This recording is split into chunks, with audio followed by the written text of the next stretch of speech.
حضرت عیسیٰ علیہ السلام کے حواریوں نے یہ عرض کیا کہ اے عیسیٰ ابن مریم، کیا آپ کا رب یہ کر سکتا ہے کہ وہ آسمان سے ہمارے پاس ایک دسترخوان اتار دے؟ تو حضرت عیسیٰ علیہ السلام نے فرمایا کہ اس طرح کی نشانیاں طلب کرنے سے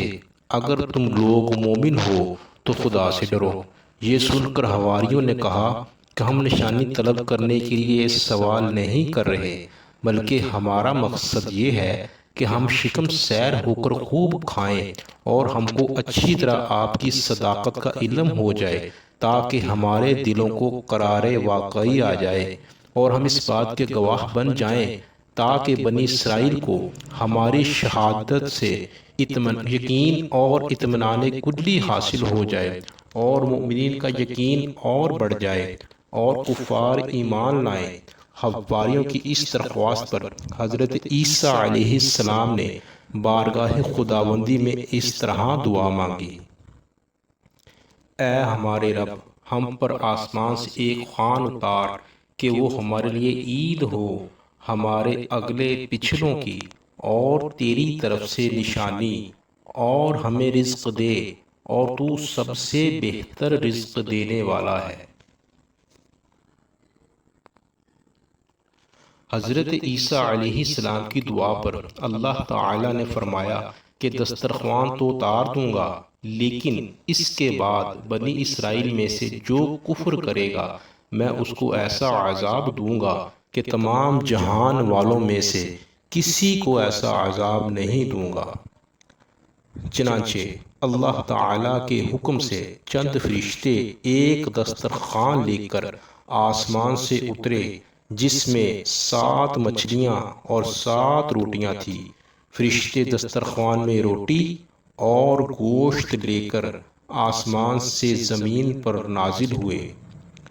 اور بعض روایتوں میں یہ بھی آیا ہے کہ ایک تلی ہوئی ایک بہت بڑی مچھلی تھی جس میں کانٹا نہیں تھا، اور اس میں سے روغن ٹپک رہا تھا، اور اس کے سر کے پاس نمک اور دم کے پاس سرکہ تھا، اور اس کے ارد گرد قسم قسم کی سبزیاں تھیں، اور 5 روٹیاں تھیں، ایک روٹی کے اوپر روغن زیتون، دوسری پر شہد، تیسری پر گھی، چوتھی پر پنیر، 5ویں پر گوشت کی بوٹیاں تھیں۔ دسترخوان کے ان کھانوں کو دیکھ کر حضرت عیسیٰ علیہ السلام کے ایک حواری حضرت شمعون نے کہا، جو تمام حواریوں کا سردار تھا، کہ اے روح اللہ، یہ دسترخوان دنیا کے کھانوں میں سے ہے یا آخرت کے؟ تو آپ نے فرمایا کہ یہ نہ تو دنیا کے کھانوں میں سے ہے نہ آخرت کے،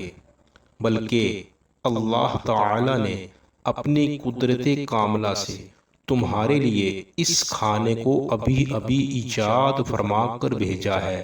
پھر حضرت عیسیٰ علیہ السلام نے بنی اسرائیل کو علم دیا کہ خوب شکم سیر ہو کر کھاؤ، اور خبردار اس میں سے کسی قسم کی خیانت نہ کرنا، اور کل کے لیے ذخیرہ بنا کر نہ رکھنا، مگر بنی اسرائیل نے اس میں خیانت بھی کر ڈالی اور کل کے لیے ذخیرہ بنا کر بھی رکھ لیا۔ اس نافرمانی کی وجہ سے اللہ تعالی کا ان لوگوں پر یہ عذاب آیا کہ یہ لوگ رات کو سوئے تو اچھے خاصے تھے، مگر صبح کو اٹھے تو مسخ ہو کر کچھ خنزیر اور کچھ بندر بن گئے۔ پھر حضرت عیسیٰ علیہ السلام نے ان لوگوں کی موت کے لیے دعا مانگی۔ تیسرے دن یہ لوگ مر کر دنیا سے نیست و نابود ہو گئے، اور کسی کو یہ بھی نہیں معلوم ہوا کہ ان کی لاشوں کو زمین نگل گئی یا اللہ تعالی نے ان کا کیا کر دیا۔